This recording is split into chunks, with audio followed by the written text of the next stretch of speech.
Lara est une super coach pour moi parce qu'elle est super à l'écoute, super franche et elle te pousse toujours à aller plus loin et au-delà de tes limites. Et pour moi, ça m'a fait beaucoup de bien. I really admire her. I admire her perseverance. I admire,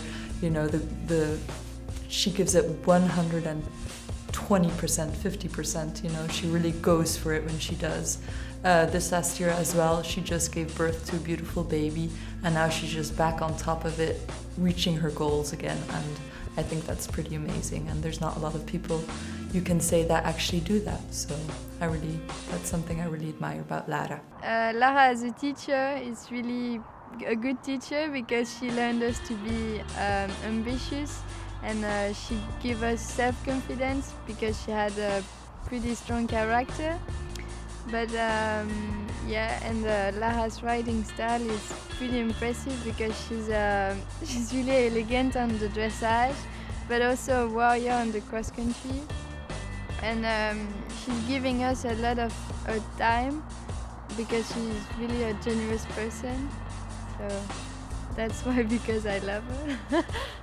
Elle est vraiment super ouverte et vraiment, elle a beaucoup de qualités que j'apprécie beaucoup et j'aime toujours passer du temps avec elle. Et en plus, maintenant, elle a grandi sa famille, et ses écuries sont magnifiques et ses chevaux, je pense que ça va aller très loin et très bien pour elle. Et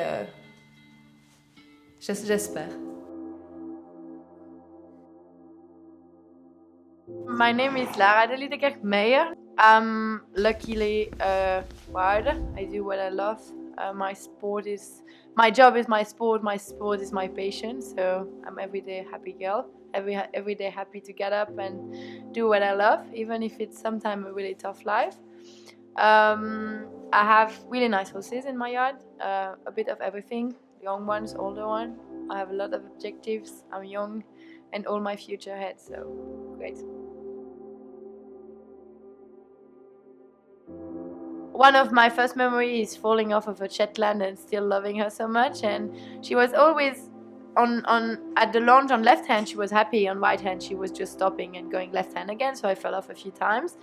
I also have, we were going picnicking with one of my best friends here, and we took the 2 Shetlands and a backpack and we were going in the woods and having a picnic there. That was also really funny. And my first real pony, no, not the Shetland, my dad somehow bought it at the bakery. He was going at the bakery and then he was seeing an advert, next to the casa, and he was saying, "Oh, this pony for sale." And I was, "Oh no, I know this pony because it was in my club. I don't like it, but this one, I love it so much." And then the teacher went, "Oh yeah, we can eventually sell it if you want it." And that was the pony that every girl would have dreamed about, a Palomino with a small triangle on his nose.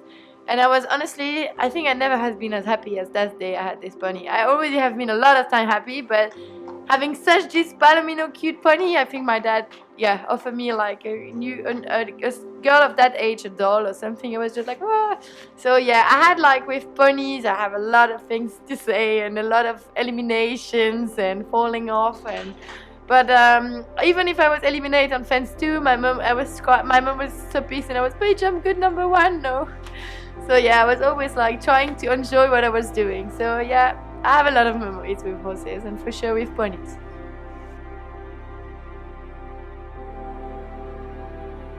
You feel free. You're not on the ground anymore. Oh, you are on the ground indeed, but you are not on the ground. You have, I don't know, the wind around your ears, and you are somehow a bit alone and with someone at the same time. So you're alone so you can think about yourself, if you go hiking and you don't have to think about what the horse is going to do, because at the end if he's on environment and he's happy and he's good and he's watching around and he doesn't give a shit about there's someone in his back because he knows that's his job. So you can think and just be alone and having no noise around you and being just in the countryside and just do abstraction of all the problems, but still being with someone. So you share something with the animal and you feel the emotion of the horse, and at the end a horse will never say your secrets, or will never say your fears, or will never, we'll share all the best with you, but we'll also share all the shit things.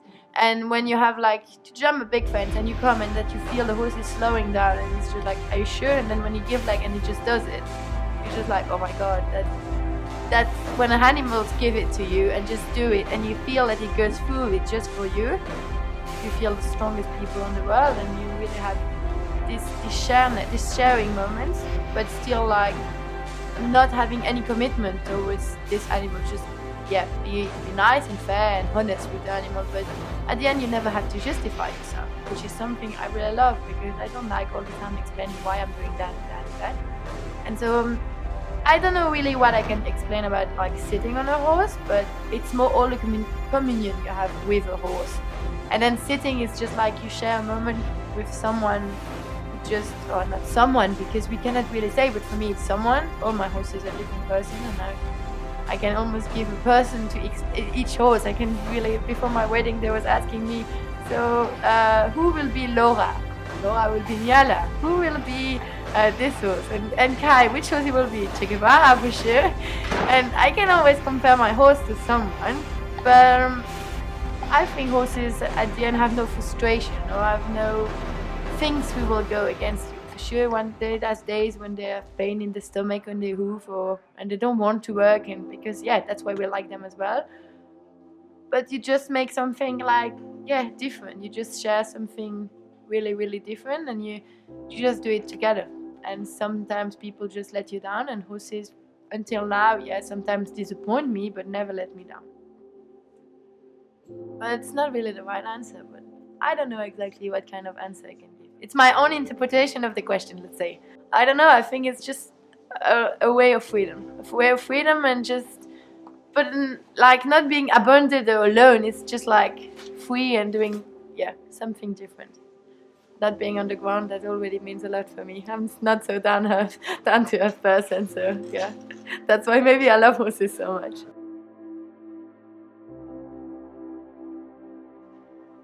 I don't know. I never really wonder. I think like, when you at the end of the cross country of badminton and you're just like, come on, Ducati, we are doing it, so much finish. But I'm not thinking of myself. I'm really speaking to him. Or if I'm not really even speaking loudly, I'm even like in my head speaking to him. Let's say when I'm doing cross country or like dressage, I'm more focusing on which movements I have to do, and that's something really inside of you. Show jumping, I'm such a doubtful person. I'm always like, oh, shite, they're gonna see my stride as my horse is in balance. It's not natural. So I should think less in show jumping. But I'm a bit like losing energy and losing concentration by wondering if I will do good. And in cross country, I speak all the time to my horse. Not always loudly, sometimes really loudly. But it's just like, so amazing. You go full speed and you just like Niala, which cannot break and cannot stop. I'm like, Niala, we're gonna break down. Niala, slow down. Really warning her, like, come on, we can do it. And my thought before, it's always like, what the fuck, I'm here. Always. Like in badminton, I was in this main arena. I was just like, what the fuck I do here?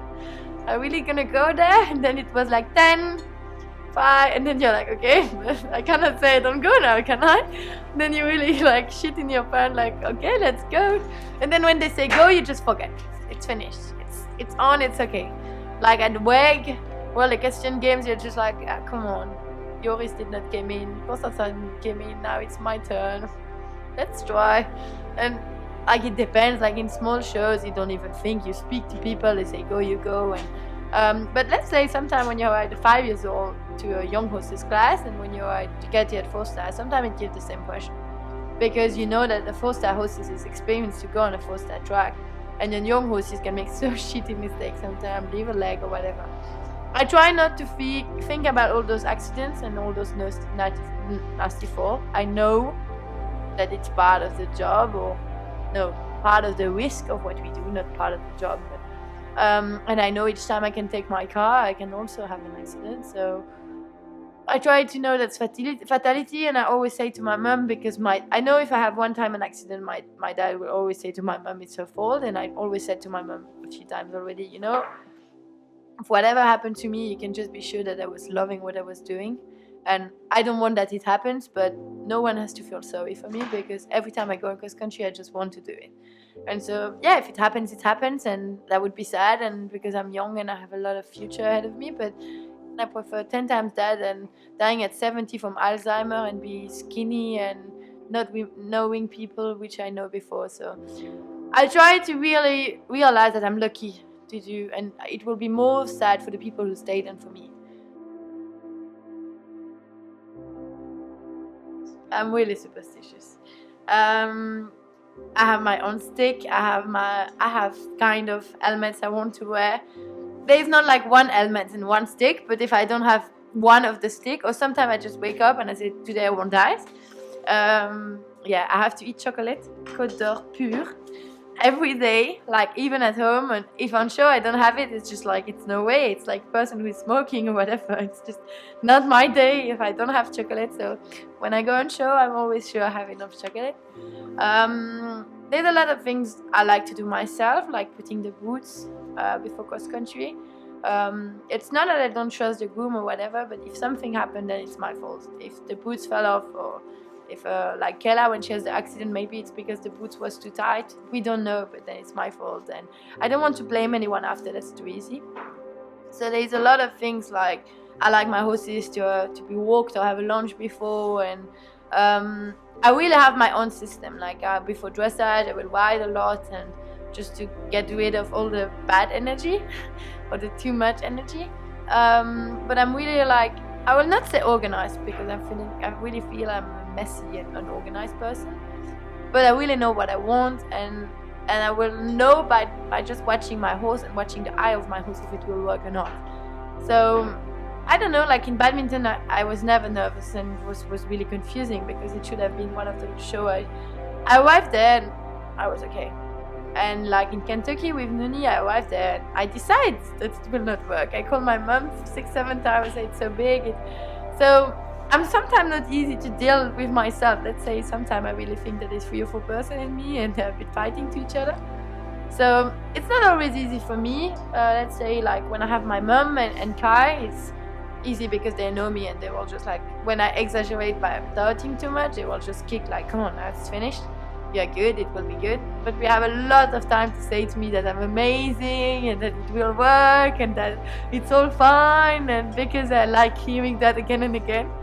So let's say it costs a lot of energy to the other people who are with me, but when they all do that, then it works. So I'm really spoiled.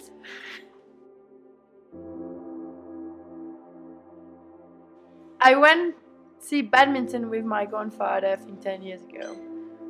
And I would have been like, never, ever thought I will one day do that. He said that to me like, yeah, one day you're going to be here. It's a shame that it was already dead last year, but I'm sure he did it with me, because I was not strong enough to do such a track where all the good riders fell off.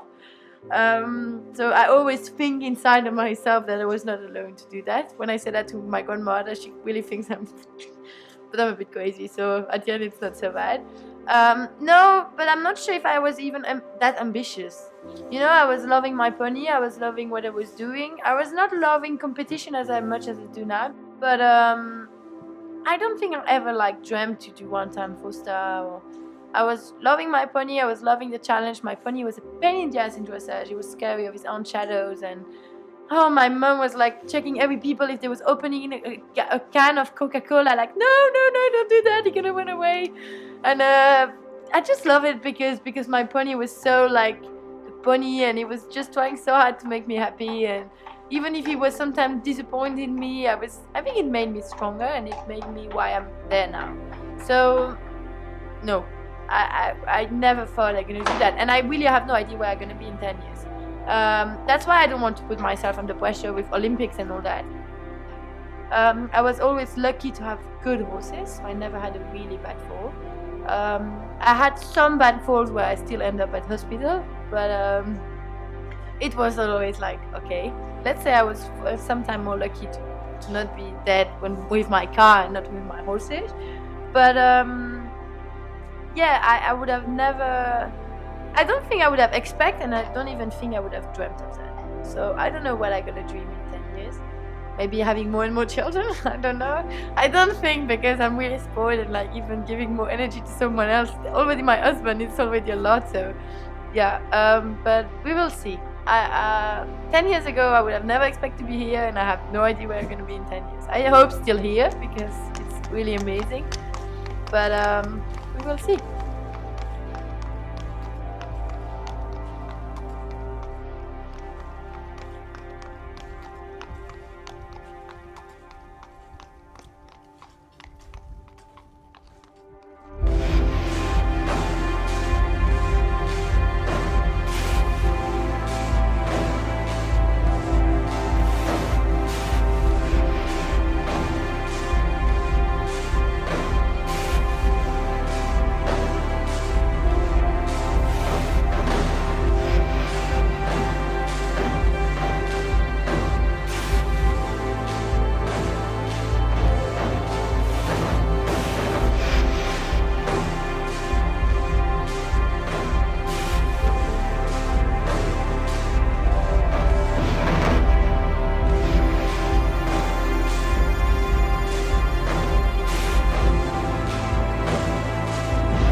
I cannot really explain like with words why I do it. I just, when you do it and just have a smile and just like, you don't even know why.